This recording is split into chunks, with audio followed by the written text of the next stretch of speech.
21. Simplify the algebraic fraction. Okay, to simplify, you must factorize. Okay, so first you factorize 2x squared plus 5x minus 12. Okay, so factorize. Okay, 2x and x. So this should be minus 3 plus 4.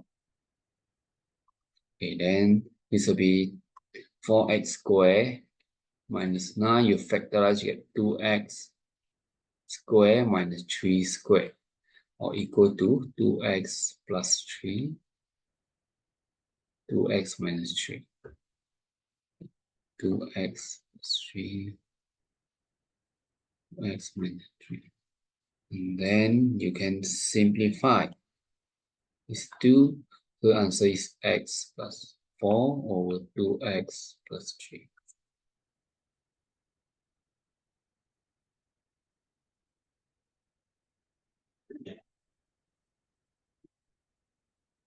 So that's all. So remember, practice is the key, and good luck with your studies. And if you feel that this video helped you, and please subscribe, and see you again. Bye bye.